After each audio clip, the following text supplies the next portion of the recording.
सुप्रभात। मैं हूं जगेंद्र राणा और आज जिस आध्यात्मिक विषय पर हम चर्चा कर रहे हैं उस विषय का नाम है फैजान। फैजान देखिए, सूफियों के यहाँ सोमरस का नाम फैजान है, जिसमें मस्ती हो, आनंद हो, आकर्षण हो। ऐसी अमृतमयी वर्षा जब साधकों के ऊपर उस परमात्मा के भंडार से होती है तो उसको वो लोग फैज का आना कहते हैं। ये ही धारें ऊपर से उतर के जब गुरु के द्वारा साधकों तक पहुंचती हैं, उनमें प्रेम व मस्ती उत्पन्न करती हैं। उनके हृदय के मल व आवरणों को हटा के उनको शुद्ध व निर्मल बना के जब उसमें प्रकाश भरती हैं तो उसको तवज्जो रूहानी बोलते हैं। अब तप का नाम उनके यहाँ रियाजत है।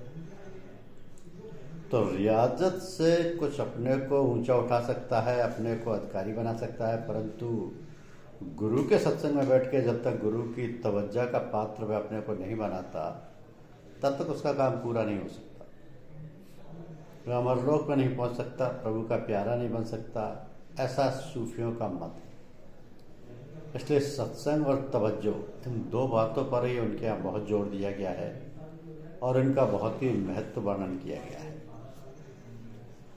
सूफियों की पुस्तकों में साकी, शराब और प्याले का वर्णन जगह जगह पर मिलता है।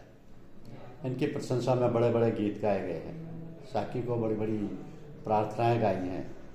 साकी की उदाहरण के तौर पर नीचे एक दो नमूने दिए गए हैं जिनमें कवि की भावना का पता मिलता है कि साकी के अर्थ शराब पिलाने वाले के हैं। ये शब्द उनके यहाँ सांकेतिक भाषा में गुरु के लिए आता है, जो अपनी आत्मशक्ति के द्वारा शिष्यों को ऊंचा उठाता है और उसे मस्त बनाता है।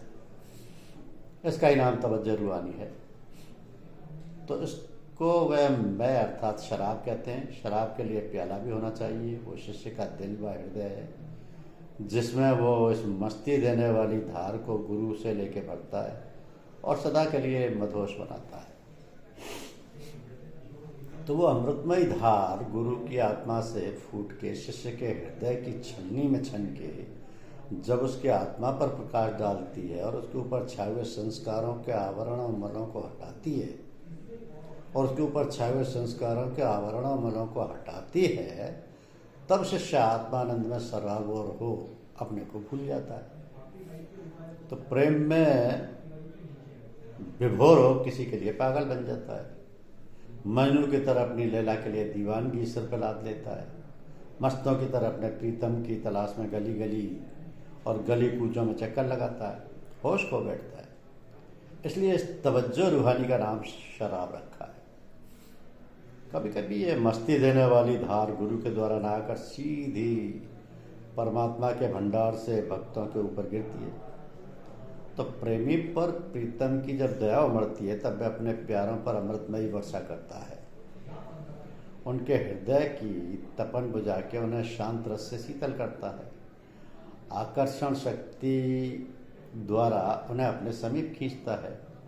उनके भीतर और बाहर चारों ओर आनंद को बिखेरता है। उसको फैज कहते हैं। बस इस फैज या तवज्जो को ही वेदों ने सोम कहा है। एक उदाहरण से देखिए कि एक सूफी बदमस्ती की दशा में अपने को मस्ताना बना देने वाले साकी से प्रार्थना कर रहा है कि साकिया इतना रहे होशियार मस्ताना तेरा, दिल में तेरी यादों और लब पे अफसाना तेरा, वह क्या फजलो करम है पीर मैखाना तेरा, झूमता फिरता है खुद मस्ती में पैमाना तेरा। अब अर्थ है शाकी यानी गुरु कि मेरी इच्छा यह है कि मुझे उतना ही पिलाना कि जिसके नशे से मेरे अंदर मूर्ता व अज्ञानता पूरी ना आने पाए। होश में बेहोशी और ज्ञान में अज्ञान रहे, ताकि दिल से तेरी याद होती रहे और होठों पर तेरी कथा व कहानी चलती रहे, तो जब बिल्कुल भूल ना जाऊं। ऐस मैखाने के मालिक तेरी दया और कृपा की प्रशंसा किस जुब्बा से करूं। मुझे तो ऐसा ज्ञात हो रहा है कि पैमाना जिसमें भरकर तूने शराब दी है वह खुद ही मस्ती में झूम रहा है और फिर प्रेम मदिरा के पीने वाले की क्या गति होगी। एक और दूसरा अपना भाव दर्शा रहा है कि एक ही सागर में कुछ ऐसा पिला दे साकिया, बेखबर दुनिया व दीसे तेरा मतवाला तो हो। यानी हे सदगुरु, एक ही प्याले में अथवा एक ही वाक्य में मुझे आप ऐसा प्रेम रस व ज्ञान रस पिला दें कि जिसके घूंट के गले से उतरते ही ना मुझे दीन की खबर रहे ना दुनिया की, केवल आपकी याद में मतवाला रहूं। एक तीसरे साधक की दशा देखी कि उल्फत का जाम पीकर मखमूर हो गए हम, उसके नशे से बेखुद और चूर हो गए हम। अर्थात प्रेम मदिरा का प्याला पीकर हमारे ऊपर तो एक अजीब मदहोशी छा गई है। ऐसा नशा चढ़ा है जिसके प्रभाव से अहंकार चूर हो रहा है और बेखुदी छाई हुई है। इसी प्रकार से अनेकों उदाहरण हैं जिनका वर्णन करना व्यर्थ समय नष्ट करना है। हमको तो केवल सोमरस के अर्थ का तलाश करना है। वास्तव में इसी का नाम सोम है, इसी का नाम सुधा है, जो अपने सत्संग में सम्मुख बिठाल के शिष्यों को गुरु पिलाता है। तो सूफी इसको तवज्जो रूहानी या फैजान कहते हैं। यह तवज्जो हल्की व सूक्ष्म भी होती है और तेज या तीव्र भी होती है। सूक्ष्म धीरे धीरे शिष्य को उठाती हुई ले जाती है और तीव्र एकदम उसे मतवाला यानी अवधूत बना देती है, तो जो फिर दुनिया के काम का नहीं रहता। एक तीसरी तवज्जो और भी होती है जिसको पूर्ण व समर्थ गुरु ही प्रयोग कर सकता है। प्रत्येक गुरु की सामर्थ्य से वो बहुत ऊंची चीज है। इसके प्रभाव से शिष्य में अज्ञानता में ज्ञानता और ज्ञान में अज्ञानता रहती है।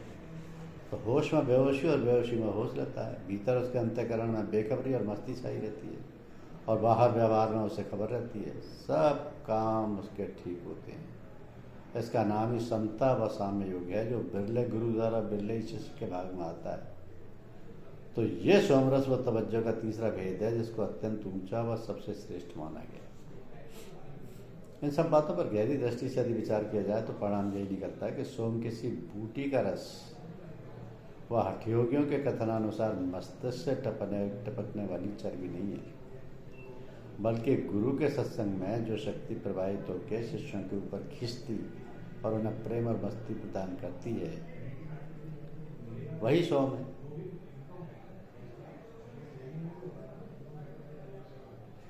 वही सोम है। तो ये जो साधना है, इस साधना में ये जो तवज्जो दी जाती है और ये जो मतवाला किया जाता है साधक को, इसके अर्थ ये है कि साधक अपनी आध्यात्मिक ऊंचाइयों को प्राप्त करे। सुरा और सुधा ऐसी आसुरी व तामसी शक्तियां जो आत्मा से फूट के बाहर आई सुरा कहलाती हैं, इसलिए कि वह मनुष्य को मूल बना के संसार के दुर्गंध युक्त दलदल में गिराती हैं, जहाँ वह किम कर्तव्य विमूढ़ व अनेक कष्ट झेलता और दुख उठाता है। और सात्विकी शक्तियां ही सुधा हैं जिनके द्वारा वो ऊंचा उठता है, शांति व सुख प्राप्त करता है, अमर लोक यानी मुक्ति को जाता है। तो सुरा और सुधा ये दोनों अपनी अपनी जगह अपना महत्वपूर्ण दायित्व निभाते हैं, क्योंकि आध्यात्म में प्रेम रस की धारा सबको समेटती हुई साधकों को आगे बढ़ाती है, और ये प्रेम रस की धारा गुरु से ही प्राप्त होती है। गुरु ही इसका असली स्रोत है। गुरु के माध्यम से ही साधक जितनी भी ऊंचाइयां चढ़ता है उनको गुरु खुद ही संभाले रहते हैं और गुरु ही उनको आगे बढ़ाते हैं। तो ये जो विधाएं हैं सोम की, फैजान की, ऐसा रस जब जिह्वा को लग जाता है तो उसका स्वाद आने लगता है, उसके प्यारे नशे में मस्तिष्क झूमने लगता है, तब उसकी नजरों में विषयों के सभी रस गिर जाते हैं, वो एकदम मतवाला बन जाता है। उसके अतिरिक्त उसे कोई दूसरी वस्तु ना सुहाती है, न मिलने पर नशेबाजों की तरह तड़पता है, उसके लिए दौड़ लगाता है, उसके विरह में व्याकुल उठता है, जीवन की बाजी लगाता है। सर्वस्व निछावर करने को तैयार हो जाता है, तब जिज्ञासु अपने अंतर हृदय में ऐसी अवस्था ले आए, उसी को अनुराग कहते हैं। तात्पर्य यह है कि ईश्वर चरणों में या गुरु चरणों में अनन्य प्रीति होना अनुराग और संसारी पदार्थों का मोह राग बोला जाता है।